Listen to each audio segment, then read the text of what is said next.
Tadi yang panjang tadi, kami belum mendengar Ustaz, yang namanya pakai itu sudah bangkit sekarang itu siapa di antara tokoh-tokoh PKI itu ada sekarang? Kami ingin tahu Ustaz. Baik itu di pusat maupun daerah, ada kira-kira yang bisa Ustaz gambarkan kepada kami siapa saja di antara PKI itu sekarang? Baik yang di luar ataupun dalam keanggotaan DPR. Ini mohon kalau Ustaz tahu, tolong putarkan kata Ustaz siapa orangnya kira-kira. Terima kasih tadi. Terima kasih. Assalamualaikum warahmatullahi wabarakatuh. Assalamualaikum warahmatullahi wabarakatuh. Assalamualaikum. Terima kasih atas kesempatan Ustaz. Jadi ada beberapa referensi yang saya baca Ustaz. Ini mungkin agak kita sedikit mundur ke belakang Ustaz. Tapi memang bersinggungan dengan materi kita untuk malam ini. Jadi ada beberapa referensi yang saya baca. Dalam referensi itu dikatakan bahwasanya PKI ini adalah bagian dari konspirasi Soeharto untuk menumbangkan Soekarno. Itu yang pertama Ustaz. Dan berhubungan dengan ini adalah bisa dikatakan konspirasi Amerika dalam mengambil alih Freeport. Karena dalam referensi itu saya baca Ustaz, Soekarno tidak pernah mengizinkan Amerika untuk mengambil alih Freeport. Karena pada saat itu ada CIA yang Badan Intelijen Amerika, mereka memanfaatkan angkatan darat yang kala itu Jenderal Soeharto sebagai panglimanya. Jadi mereka itu merekayasa pembunuhan 7 jenderal dan tujuannya untuk melengsarkan Soekarno dan memuluskan jalan Amerika menguasai Freeport. Jadi sedikit saya minta pencerahan Ustaz. Jadi saya ini termasuk gelisah dengan referensi ini karena memang nggak satu dua referensi yang saya baca, apalagi yang referensi yang dari luar Ustaz. Terima kasih. Assalamualaikum warahmatullahi wabarakatuh. Sebelumnya saya mengucapkan terima kasih kepada Ustaz yang telah mengizinkan saya untuk bertanya kepada Ustaz. Jadi Ustaz yang mau saya tanyakan,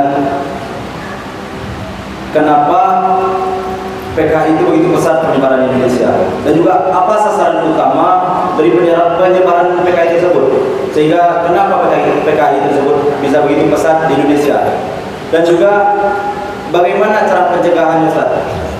Pencegahan dari penyebaran tersebut bagi kita orang-orang biasa yang di sini Ustaz, bukan pejabat atau bukan anggota penting di sebuah negara. Mungkin itu yang saya tanyakan kepada Ustaz. Assalamualaikum warahmatullahi wabarakatuh. Baik, masih satu lagi di antara karena beliau lagi bertugas, lagi dinas meliput. Assalamualaikum. Ya mungkin pertanyaan saya kali ini tentang yang tema Ustaz.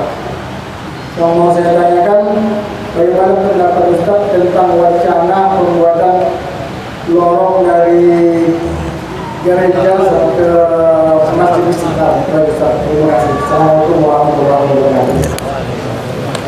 Baik, saya punya harapan buat jamaah. Sebenarnya saya 30 tahun jadi dosen pendidikan. Kalau ada orang bertanya, itu memang hak dari yang bertanya ingin mengetahui apa yang ingin ditanyakannya. Ketika dia dijawab, maka dia merupakan kesempatan bagi warga belajar untuk mendapatkan pelajaran baru. Jadi walaupun kita tidak bertanya tidak apa-apa, tapi kita menyimak. Kita mulai yang pertama. Untuk penanya pertama, saya sejak tadi sudah nyebut nama. Ya, sebetulnya walaupun tidak tasire lah Jaleh Banasia itu anak PKI. Ya, cuman kalau itu disebut lagi, terdengar lagi, masuk YouTube lagi, kena lagi. Ya. Yang namanya Ripka Ciptaning itu anggota DPR RI sudah 3 periode. Siapa lagi? Rike Diah Pitaloka. Siapa lagi? Dita Indah Sari. Siapa lagi? Budiman Sujatmiko. Siapa lagi? Adian Napitupulu. Siapa lagi? Teten Mas Duki. Udah disebut semua. Andi Arif, Ratna Sarumpait. Dari dulu saya udah bilang Ratna Sarumpait.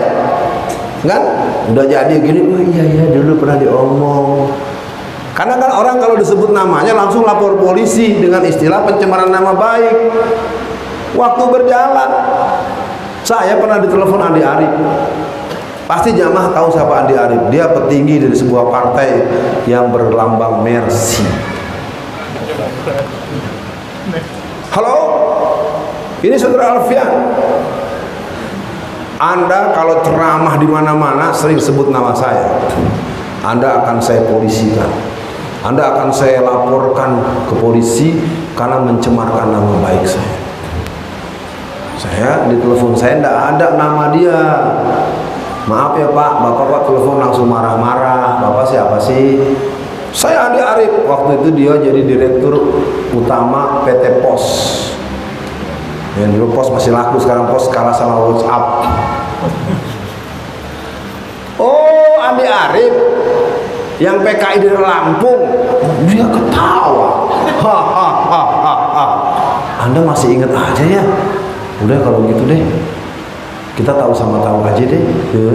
Tadi pengen nangkep, sekarang tahu sama tahu. Begitu lagunya. Memang dari dulu kader PKI itu punya kemampuan agitasi. Anda salah, Anda salah, Anda salah, pokoknya Anda salah. Wah, tuh ciri dari kader-kader kiri itu begitu. Kalau apa-apa tuh dia akan cecar kita sampai kita down.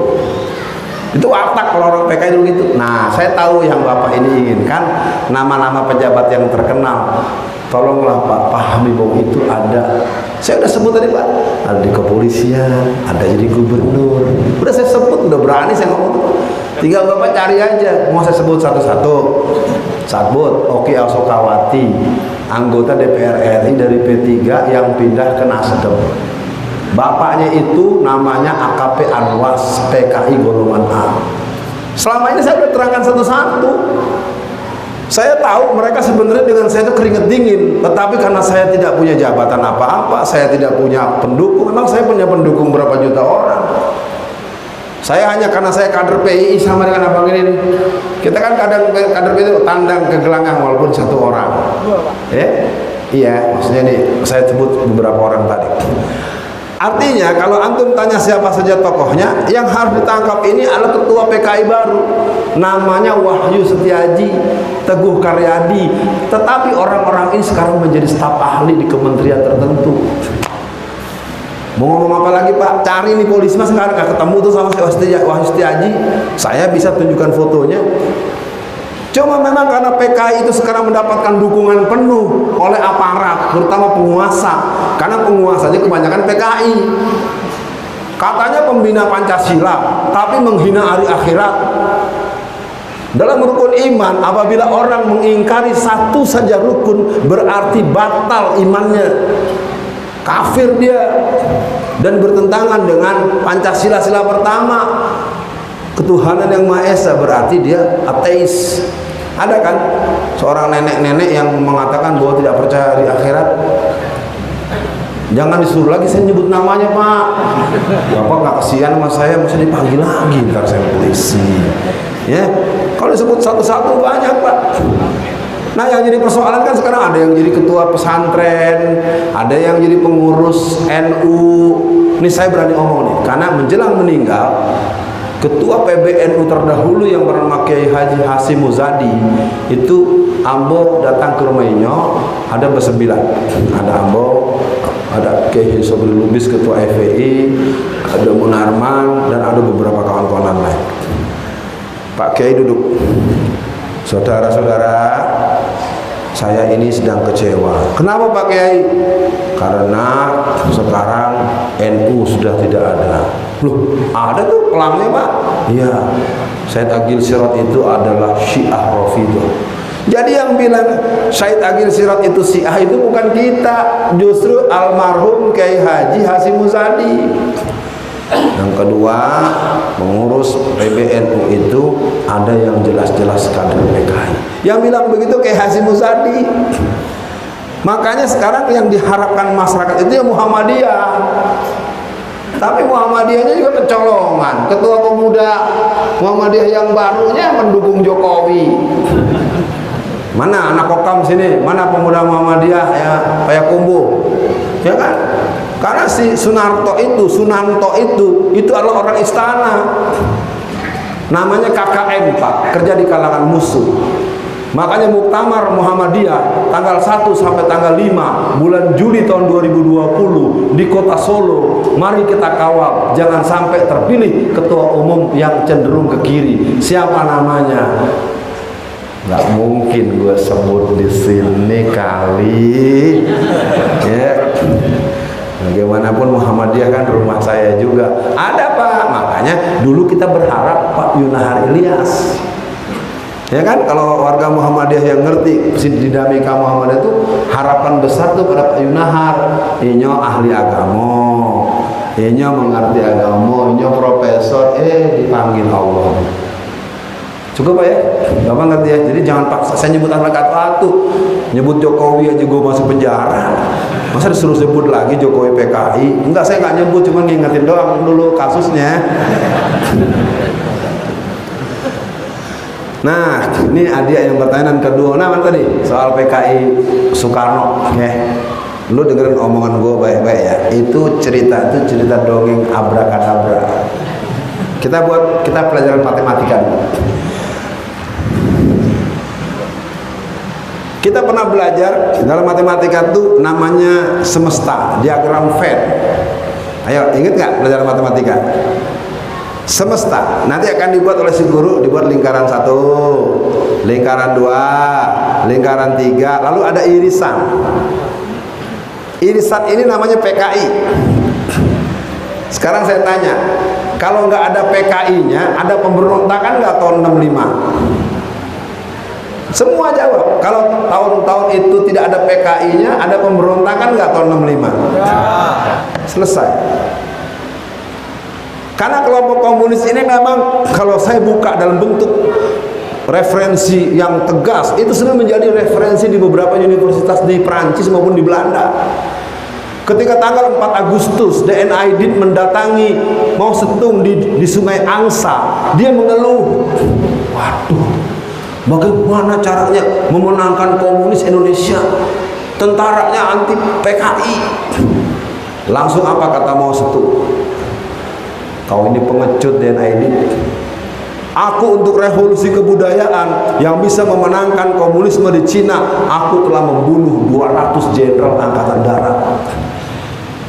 Jadi konsep Dewan Revolusi, konsep Dewan Jenderal itu adalah konsep yang dibuat oleh Brigadir Suparjo, jenderal atasan daripada Untung. Tapi karena Untung terlanjur jadi komandan, sementara anak buahnya Brigadir Jenderal, berebut. Soekarno sesungguhnya sangat I love you dengan komunis.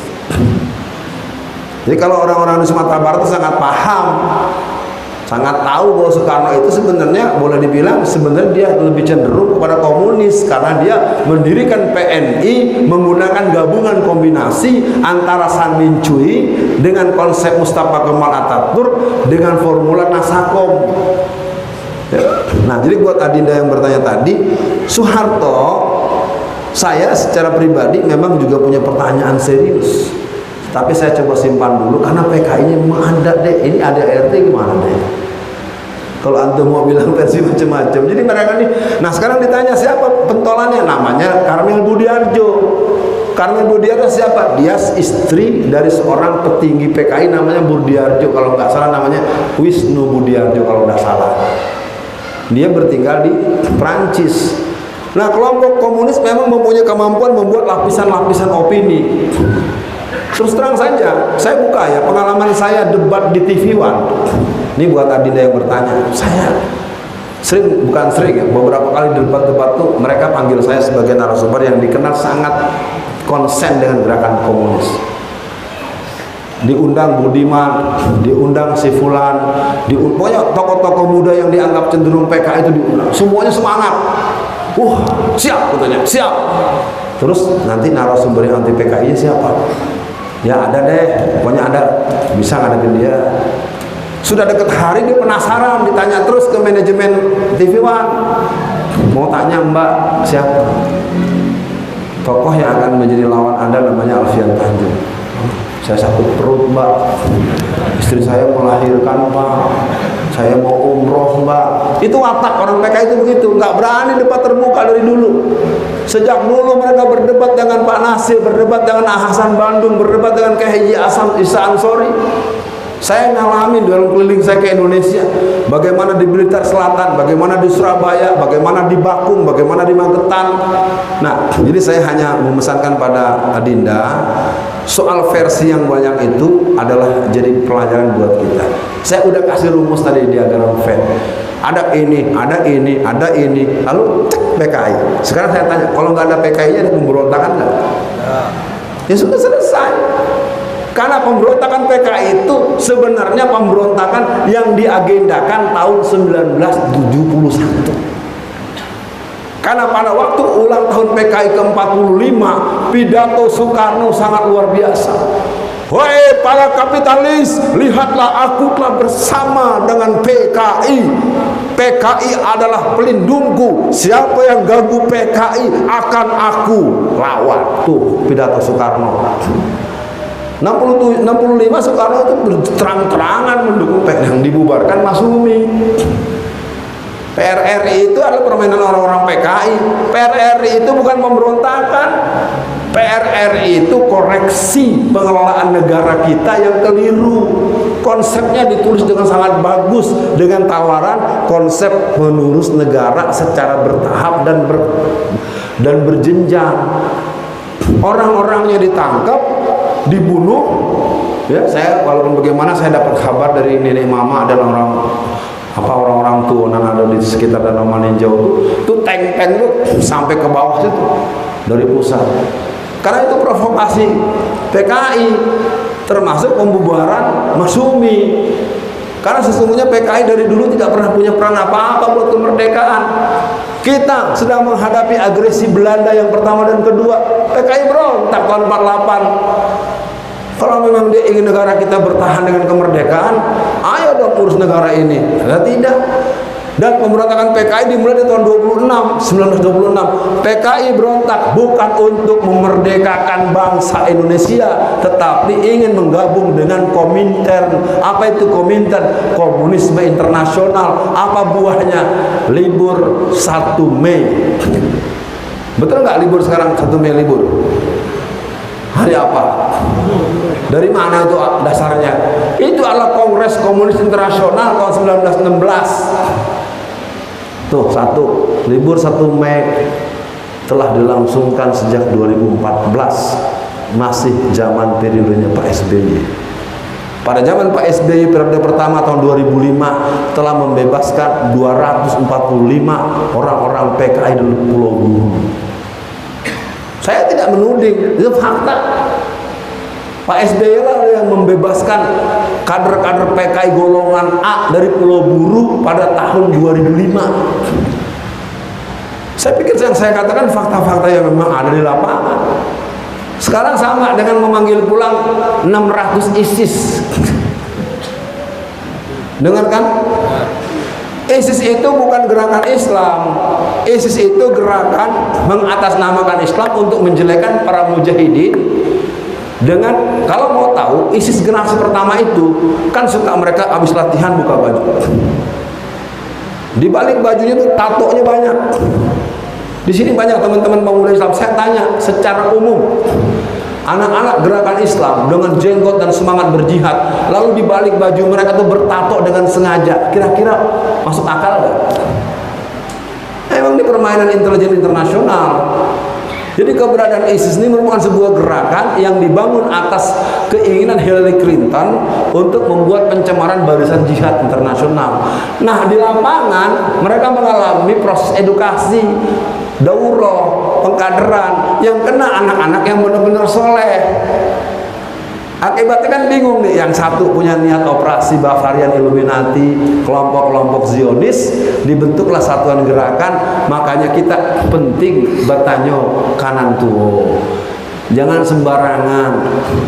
Kita sudah ingatkan, makanya kalau kita lihat Ustadz Abu Bakar Bashir dengan anak-anaknya itu nggak sepakat. Karena anak-anak kan ketemu dengan kita di luar, kita diskusikan. Karena ini memang permainan intelijen Mossad dan intelijen dari kelompok Amerika dan Zionis internasional. Jadi kembali kepada pertanyaan Soeharto segala macam, G30 SPKI dalang dan pelakunya, konseptor dan operatornya real adalah PKI. Ya. Saya tahu ketika buku terbit yang tebal-tebal dari misalnya Van Wyk atau penulis terakhir Profesor Dr. Ahmudin Kasdi dengan buku yang berjudul G30S PKI, PKI dalang dan pelaku. Gak ada yang bisa bantah, karena kader-kader PKI itu sebenarnya kader pengecut, berani nyerang dari belakang, meracun orang. Nah, para jamaah harus tahu mereka berbuat terlalu jauh. Dulu mereka menyerbu pesantren Sabilil Muttaqin di Magetan. Kiai Haji Mursid dibelah kepalanya, santrinya 108 orang dibunuh, dimasukkan ke lubang 12 meter. Pemuda NU Banser pada tahun 1962 diundang acara kendurian, ya di kita mungkin nggak terlalu sering didengar ya, tahlilan, ya tapi pasti yang pernah ke Jakarta ngerti ya tahlilan. Itu makanan untuk 62 orang kader-kader yang ada sebagai pemuda Ansor itu diberi racun dosis tinggi, mati semua. Jadi kalau mau dirunut, kelakuan orang-orang PKI itu sangat mengerikan, dan mereka punya doktrin, aku rela berjalan di atas 30 juta mayat manusia asalkan aku bisa berkuasa. Sekarang saya tanya buat jamaah, saya Alfian, saya akan membangun kekuatan Indonesia. Siapa yang mendukung saya bunuh, dan saya membuktikan Pak, setiap ketemu orang saya bunuh. Lalu Anda tahu saya suka bunuh orang, apa yang harus dikerjakan kepada saya? Nggak berani jawab deh. Pak, saya ini punya doktrin membunuh siapa yang jadi lawan politik saya. Orang seperti saya harus diapain? Baru Anda ngerti kan? Walakum fil qisasi hayatun ya ulil albab. Jadi kalau jamaah mau tahu, pembantaian di Batu Kambing, pembantaian kepada orang-orang PKI itu bukan karena kita jahat dengan PKI, mereka yang berbuat. Kita sering tidak mengerti, kita dipaksa untuk menjelaskan dan memberikan pertanggungjawaban atas akibat, padahal kita perlu melihat penyebab. Kenapa kita benci dengan FPI? Front Pembela Islam itu pimpinannya namanya Habib Rizik, sekarang sedang ada di Mekah. Dia teman Abu Ketek, kawan kacia namanya Rizik. Memang ini anak keturunan Nabi dan ke-38. Saya tahu betul anak-anak FPI itu kalau mau bekerja itu kirim surat Pak kepada pusat pelacuran bla bla bla bla. Anda telah melanggar KUHP pasal sekian ayat sekian. Sampai di sana adanya polisi. Polisi kan nggak bisa tuh terang-terangan belain pelacur, suruh anak preman bawa golok, bawa pedang. Anak FPI yang bawa surat ditusuk perutnya pakai linggis, bacok. Televisi tidak meliput. Habis ditusuk kan lapor sama teman-teman di kantor. Sekarang kita ngomong gampang lah, kita nih berteman nih 1, 2, 3, 4, 5, 6, 7, kita berteman nih bersepuluh. Tahu-tahu Pak, teman kita 2 orang dipukul orang di ujung jalan. Lalu kawan kita ngadu, kita cari gak yang pukul? Tidak cari, karena sekarang pulang berdarah, perutnya tembus dengan linggis. Lalu anak FPI balik menyerbu. Nah itu yang diliput oleh televisi.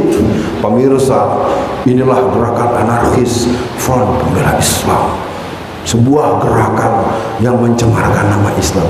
Tidak dilihat sebelumnya bahwa anak FPI bawa surat memberikan penjelasan, Anda melakukan kegiatan melanggar undang-undang pasal sekian ayat sekian. Sama dengan PKI. Orang PKI dulu sudah menyuruh orang-orang tua kita untuk membuat lubang-lubang yang ada di samping-samping rumah dengan alasan nanti akan ada serangan pasukan Amerika bla bla bla bla bla. Nah, tadi itu udah ya soal Freeport ya. Freeport itu kan mulai digarap tahun 1958. Sesungguhnya Freeport itu produksi sejak tahun 62. Betul, Soekarno harus kita akui menjaga negara kita. Tapi tidak ada hubungan dengan PKI. PKI bukan orang yang punya itikat baik untuk membuat negara ini sehat dan sejahtera, tidak. Keuntungan Freeport sejak tahun 1962 sampai 2002 itu sebesar 368 titik, 350 titik, nolnya 12. Yang kita perlu pertanyakan adalah kenapa orang lain yang mengeksploitasi sumber daya alam kita bangsa Indonesia cuman kebagian 1%. Itu kan persoalannya di DPR. Jadi kalau dikembalikan pada pertanyaan tadi, PKI masa lalu, tapi PKI punya ART baru, itu yang bikin saya pusing. Kita nggak sepakat kok, kita nggak setuju ada PKI. PKI-nya ada di istana, ada di DPR, ada di gubernuran, ada di kejaksaan, ada di kepolisian. Saya narasumber resmi Dewan Tanas, Dewan Pertahanan Nasional. Jadi kalau boleh dibilang, saya menyebut begini bukan dalam konteks takabur, artinya kan nggak masuk akal. Kalau ada orang, ya, narasumber resmi negara di penjara, lalu orang itu dituduh bertentangan dengan negara. Gila yang ngomong pengen nangkep ini. Terbalik-balik. Nih mas, bentar mas. Antum boleh baca, saya nggak larang. Saya cuma mau bacain aja nih, supaya ketahuan, jangan dikira saya karena nggak ada gambar saya baca.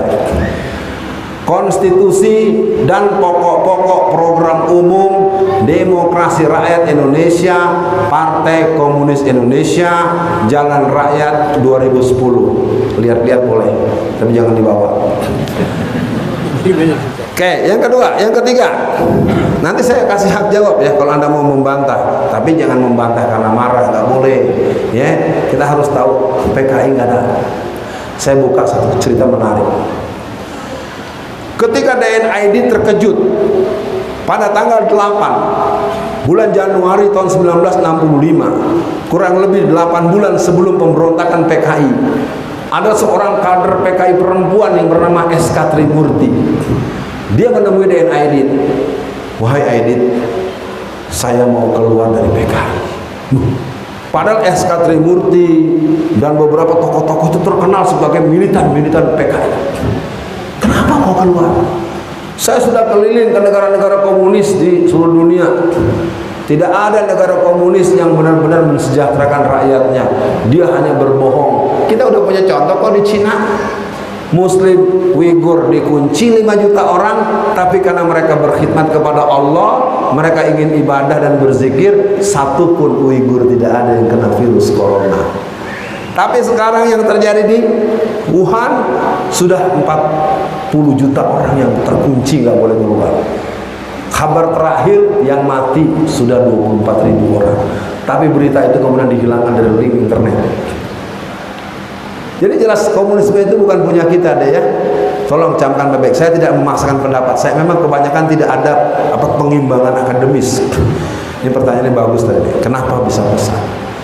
Karena orang sekarang sudah kecewanya sama pemerintah.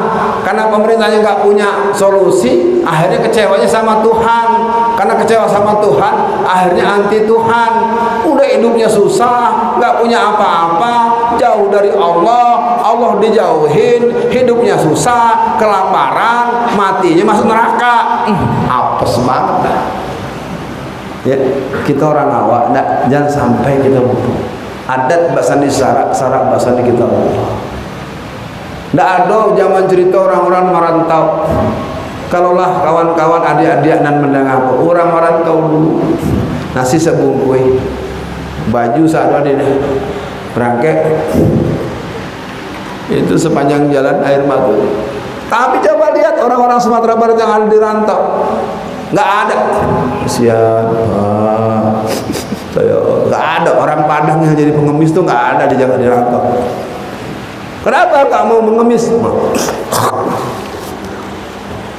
Karena dia punya Allah. Iyyaka na'budu wa iyyaka nasta'in. Kepadamu lah ya Allah aku memperhambakan diri, dan kepadamu lah ya Allah aku memohonkan pertolongan. Jadi sejarah telah membuktikan di seluruh gerakan nasional kita tidak akan pernah menutupi tokoh-tokoh ranah Minang itu memang top. Saya buktikan satu sebelum nanti kita buka termin kedua. Kalau soal pesat, soal bagaimana, karena memang kondisinya mendukung, hidup susah, kecewa sama orang kaya, makanya muncul orang gila, bikin kerajaan Sunda, kerajaan Anu. Ini kan orang stres nih sebenarnya nih. Tetapi mereka diiming-imingi dengan uang yang banyak dari jaringan Zionis internasional. Jadi Zionis internasional itu ini sebenarnya permainannya bahaya. Permainan tingkat tinggi supaya kita pecah, kita lalu dibuat anti dengan khilafah. khilafah minhajun nubuwah tidak bisa ditolak. Wa idz qala rabbuka lil malaikati inni ja'ilun fil ardi khalifah. Quran bro, nggak bisa ada kita hidup tidak mempunyai konsep kekhalifahan, konsep keabdulahan. Jadi wilayah tentang konsep khilafah dalam konteks pandangan perjuangan Islam, apabila ada orang yang hidupnya menolak khilafah, berarti dia menolak Allah, dia telah batal syahadat.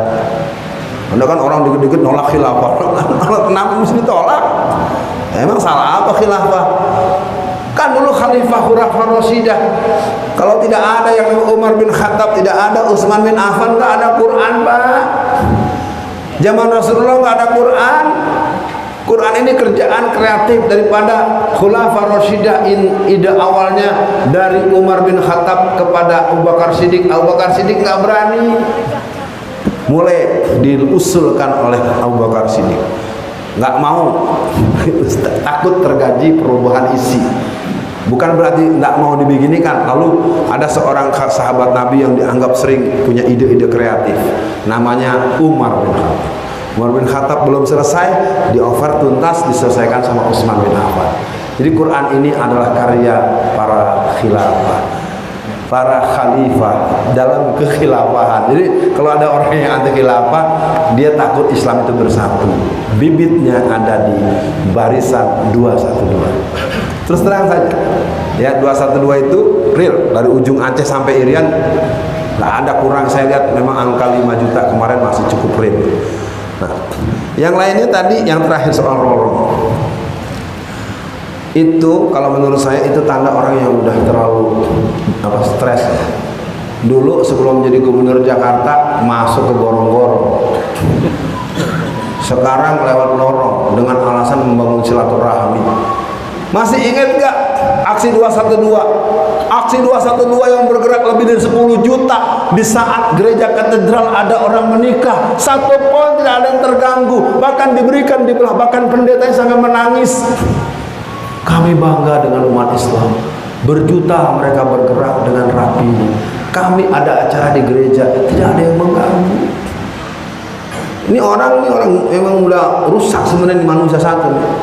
Udah nggak bisa ngapa-ngapain, mikir nggak bisa, ngomong bohong terus, kejem, sadis. Sampai Ibu Sri Mulyani pengen sakit perut. Kemarin si itu Hasto Kristianto berak-berak, saya diare, berak-berak kan mau dipanggil kasus Wayu Setiawan. Satu lagi Sri Mulyani sakit perut. Sekarang Sri Mulyani diomelin sama Jokowi. Ya. Jadi sekarang kalau mau saya sedikit buka, itu menteri-menteri kebingungan. Dia sendiri yang bilang, nanti kalau saya jadi presiden, orang-orang yang nganggur saya gaji. Dia yang ngomong. Giliran sekarang ditanya orang, enggak, saya nggak pernah bicara. Kalau orang punya videonya, orang punya rekamannya, ya, jadi mengerikan. Dia kembali soal lorong, itu memang cerita orang yang udah kehilangan akal. Ya, memang sebaiknya kita mohonkan pada Allah, dia bisa selesaikan saja. Cuman bagaimana caranya saya nggak tahu. Itu memang istidrat sih ya. Dalam ilmu agama tuh karena orang-orang begitu tuh jabatannya lama, nggak ada yang mau selesaikan. Mestinya beliau diselesaikan itu.